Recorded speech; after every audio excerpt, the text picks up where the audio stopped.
LaSalette Shrine hosted the annual Veterans Breakfast on Friday, which featured an historical presentation from historian and Stonehill professor Gary Highlander.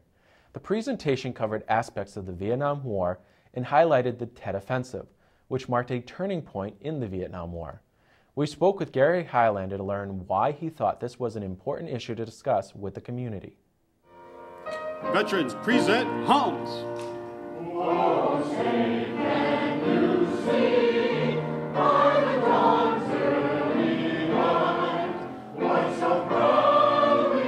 Hi, good morning. My name is Gary Highlander, and I teach American history. I'm professor of history at Framingham State University, at Stonehill College. I also work a bit for BU, and I'm here at LaSalette Village this morning to talk with a wonderful group of veterans from all of our wars, Korea, Vietnam, World War II, and this morning we were talking about, the Tet Offensive. We have so many Vietnam veterans here, and I urge you all to watch the tape that we've just finished on the Tet Offensive, and it was Westmoreland's greatest victory.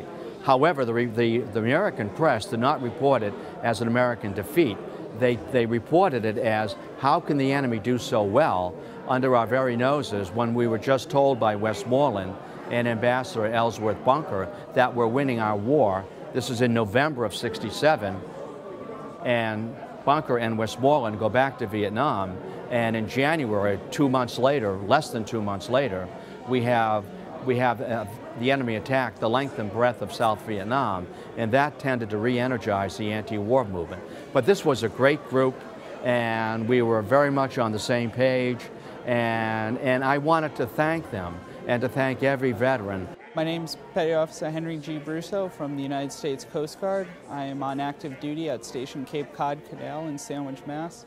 I've come to this breakfast as a member of Legion Post 20 and VFW Post 115 as part of the Veterans Color Guard, and also to hear the speaker. I have a lot of family who is in Vietnam, and I want to learn more about it because I think it's really overshadowed in the schools. They tend to focus more on the political and not on the battles of it.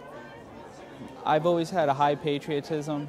I've always felt that somebody has to do it, and I couldn't see myself doing anything else. I love this country, and I was always taught to respect those who have served and to honor them, and I've always believed our country needs guardians, and we've got too many lawyers, too many athletes. I think we need more people to step up and actually guard this country. And history does not repeat itself, but I like to make the observation that sometimes it rhymes. In other words, we hear a similar tune, and it may not be the exact same tune, but we can name that tune in 3 notes, and that is, we need to be careful when we put boots on the ground. A military solution oftentimes is not a permanent solution. It needs to be complemented with a political solution as well. The Iraqis have been fighting among themselves for thousands of years. They'll figure it out. The British could not hold Afghanistan. Alexander the Great could not. Mikhail Gorbachev could not. The Afghan adventure helped to bring about the collapse of the Soviet Union. So there are lessons, there are messages here that military solutions can be short-lived. A political solution perhaps is the best way to go. It's messy, it's unsatisfactory, and oftentimes it's inconclusive. But we certainly have spent enough blood in Vietnam, in Afghanistan, and enough treasure in lives in Iraq to come home. We always need, however, to keep our powder dry and our armor bright. We have enemies, and while it's no longer the Soviet Union, perhaps it's terrorism. And with terrorism, you never know if you're going to win, because you cannot measure that.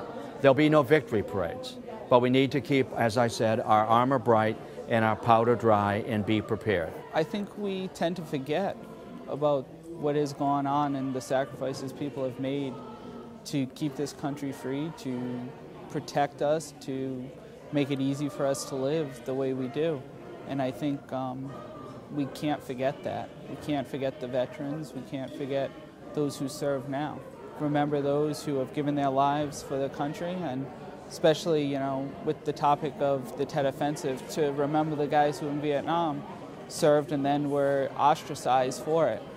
I think you know, they did what they had to do in a very unpopular situation, and they should be honored and they shouldn't be forgotten about.